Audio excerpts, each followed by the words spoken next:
finish up here, mucus-lean, I had this little Spira's pizza replacement. Every once in a while, I'd get the vegan pizza kind of thing, one of those Amy's vegetable ones. I put a bunch of extra vegetables on it and sauce and stuff. And, so I did that a little bit. But what I ended up really getting into was I would get the wheat tortillas and put sauce on it, bunch of vegetables, and then put that in the oven for like 10 minutes, 420, and seasonings. That was the key, putting this onion powder, garlic powder. I didn't use salt. I was able to get off of that early, but onion powder, garlic powder, oregano, put that in at 10, 11 minutes, kind of watch it. You don't want it to burn, but it'll kind of come out nice. And I'd make 2 or 3 of those, big salad, and that would sort of be like my, that would take the place of the toast. And get that out, cut it up into little pizza sections, little triangles, and that was real beneficial. Bean burritos. The last fast food joint that I would mess with was Taco Bell. It was early on. This is like the first year of practicing diet. I stopped going to all other fast food type of joints and restaurants, but I'd go to Taco Bell, and then I would veganize to get like the bean burrito there and make sure veganize it. And of course, every once in a while you get it, you open it up, got meat in it, or it's got like a little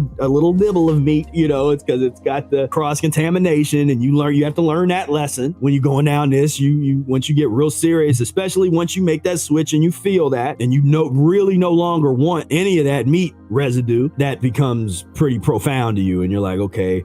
So then from that, once I started really understanding that, then instead I was buying the little cans of refried. It was like the Taco Bell brand refried beans, which is not the cleanest because they got the canola oil and all that kind of stuff. But that's what I was using because I had that taste for that. Corn chips that's a bad addiction. If you don't, that was probably one of my worst addictions as far as that didn't take itself out. See, a lot of these things took themselves out because I couldn't really, once I got to a point where I wasn't processing them anymore or eliminating them well, then I would move on. But corn chips was one where I wasn't eliminating it well anymore. I was still eating them. Nature Burger, there was this fantastic brand, Nature Burger. I used to crush those, make those up. And honestly, if you read the Mucus Diet, where Eric talks about rice patties, soak the rice, drain off the mucus, then put them into patties and fry them. The Nature Burger was sort of like that, is it had some rice flour in it. They had